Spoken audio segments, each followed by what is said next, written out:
Welcome back to Political Decency Podcast. Trump's tariffs are ignorant. So if we tariff the exports from other countries, they'll just pay us money with no downsides, right? Why didn't we try this before?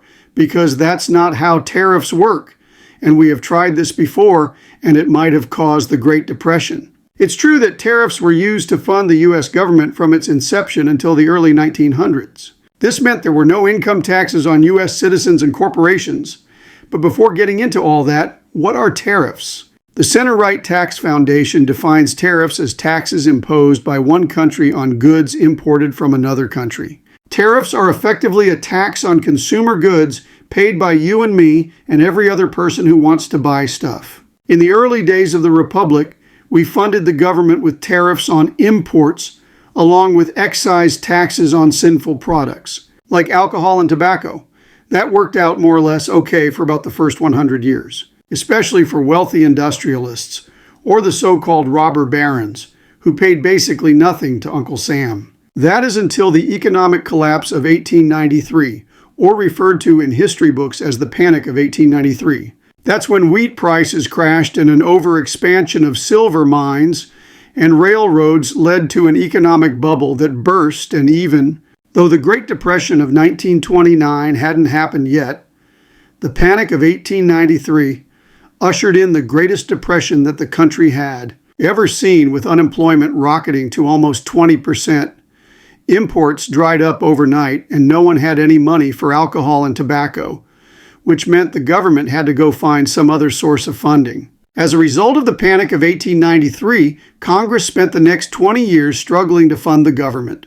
But in 1913, Congress developed a plan to shift from the tariff and consumption tax model to the federal income tax model. In 1913, Congress ratified the 16th Amendment, which states the Congress shall have the power to lay and collect taxes on income from whatever source derived.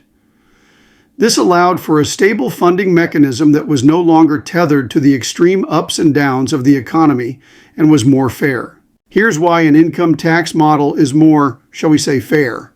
Under the consumption tax model, when you bought a horse that cost $100, the tax on that horse at 5% is $5. But that $5 that you paid on taxes was a bigger share of your paycheck compared to the paycheck of John Rockefeller, Andrew Carnegie, or J.P. Morgan. Under the income tax model, every single person pays the same rate.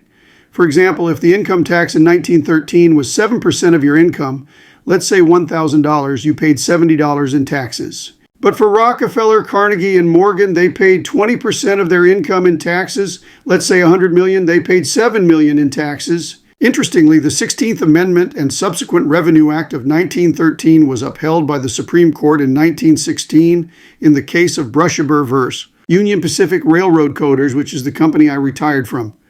Why Trump tariffs are bad? All we have to do is look at history. Trump's tariff math is also rooted in the claim that making it expensive to import goods from overseas will immediately revive American manufacturing. That idea is formally known as trade protectionism.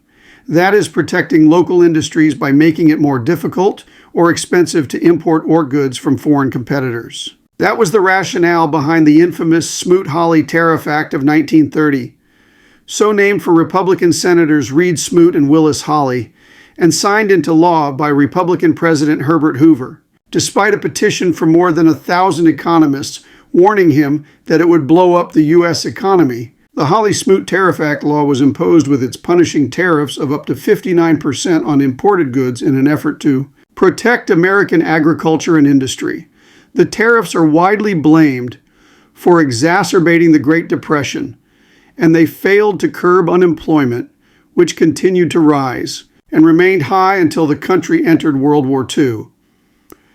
They also wound up drastically decreasing the market for U.S. exports, as other countries enacted retaliatory tariffs on American goods. We only have to look at Trump's first term, when in 2018, Donald Trump invoked Section 232 of the Trade Expansion Act of 1962, which grants the president authority to enact tariffs on essential imports relevant to national security. Even though there was no national emergency and no shortage of material, Trump used it to justify a 25% tariff on imported steel and a 10% tariff on imported aluminum.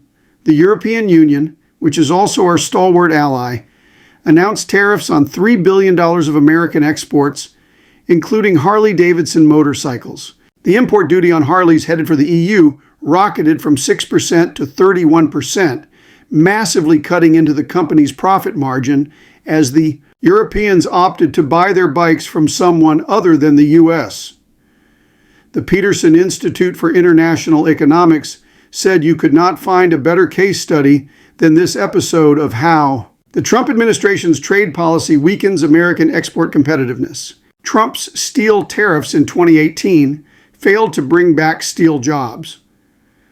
According to the St. Louis Fed, the steel tariffs caused the inputs for car plants and construction to go through the roof and precipitated the loss of a reported 75,000 jobs in steel-dependent industries after Trump imposed tariffs. Trump created a trade war with China in 2017. By 2019, American agricultural exports to China cratered as China slapped its own tariffs on American exports and shifted to buying wheat from Canada and soybeans from Brazil. The U.S. government wound up handing out $28 billion to farmers to cover their losses. This is more than the U.S. spent on its entire nuclear defense budget. In this, as Trump says, easy-to-win trade war, the tariffs didn't even lower the U.S. China trade deficit. It actually climbed from $375 billion in 2017 to $418 billion in 2018. The U.S. did not win the trade war. The U.S. actually lost it and increased its deficit under Trump.